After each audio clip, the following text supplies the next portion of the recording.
Hello guys, welcome back to my channel. कैसे हैं आप सब? राधे राधे। आई होप आप सभी अच्छे होंगे। तो आज का हमारा टॉपिक रहेगा ब्रीच प्रेजेंटेशन, और ये ओबीजी में बहुत इंपॉर्टेंट टॉपिक है, एग्जाम में भी पूछा जाता है। सो ब्रीच प्रेजेंटेशन होती क्या है, हम देखते हैं।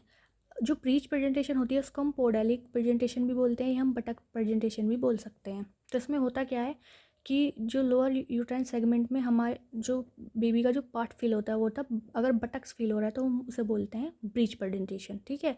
और वैसे हमारी नॉर्मल प्रेजेंटेशन कौन सी मानी जाती है? वर्टेक्स, ठीक है।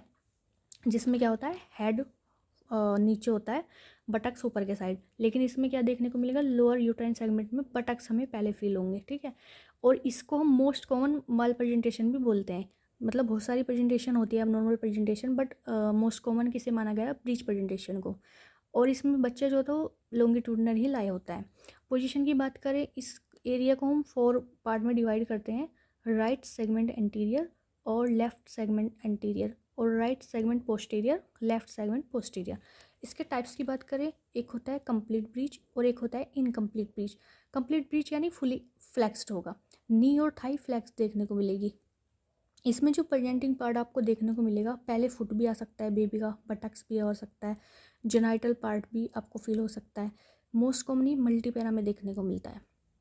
और 6 से 7% इसमें चांस होता है कोड प्रोलैप्स के, यानी कोड का बाहर आ जाना।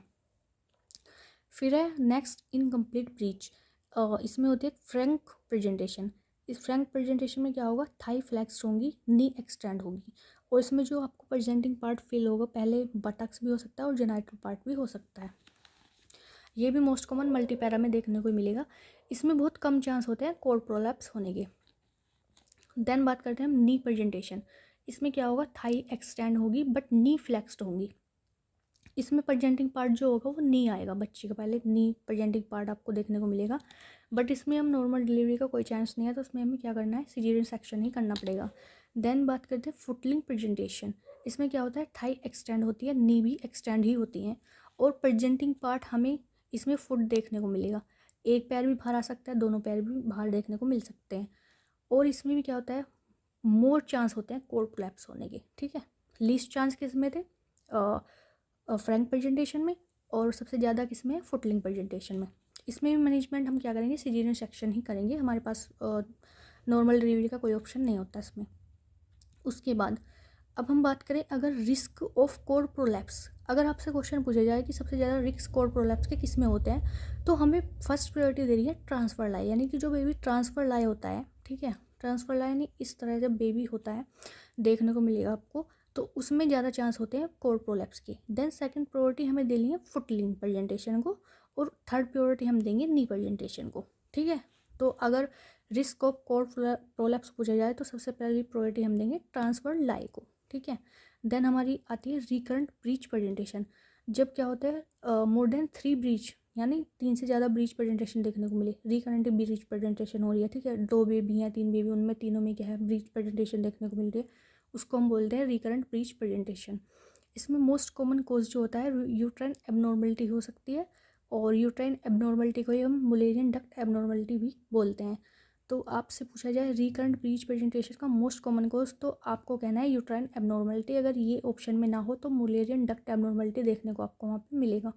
देन स्टार्जर ब्रीच, एक होता है स्टार्जर ब्रीच। इसमें क्या होता है, breach with head fully extend. इसमें क्या होता है, जो हेड होता है वो फुली एक्सटेंड आपको देखने को मिलेगा। इसमें भी हम सिजेरियन सेक्शन ही करते हैं। देन बात करते हैं कोजेज। मोस्ट कॉमन कोज अगर ब्रीच प्रेजेंटेशन का पूछा जाए तो वो होता है प्रीमेच्योरिटी, और उसके बाद बहुत सारे अदर कोजेस हैं, लेकिन जो मोस्ट कॉमन कोज अगर आपसे कोई पूछे तो वो होगा प्रीमेच्योरिटी। तो ओली हाइड्रोनियोज में, यानी एमनियोटिक फ्लूइड का कम होना भी क्या है, इसका कोज हो सकता है।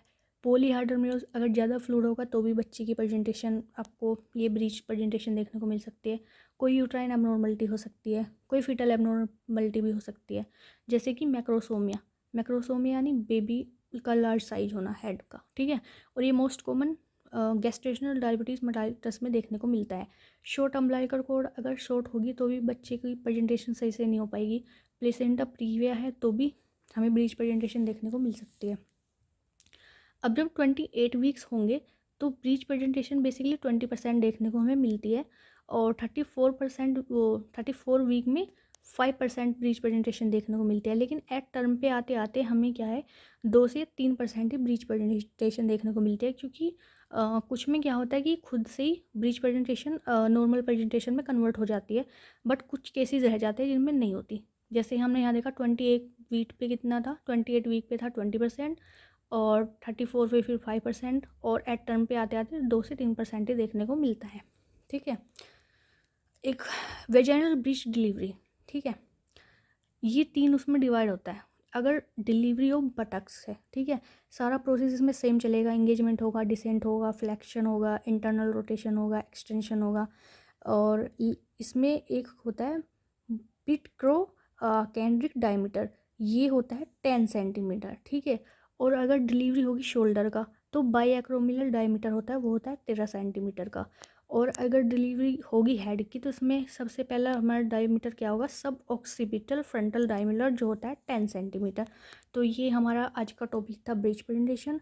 अगर आपको टॉपिक अच्छा हो तो लाइक करें, चैनल को सब्सक्राइब करें और कमेंट करें। Thank you guys, Radhe Radhe.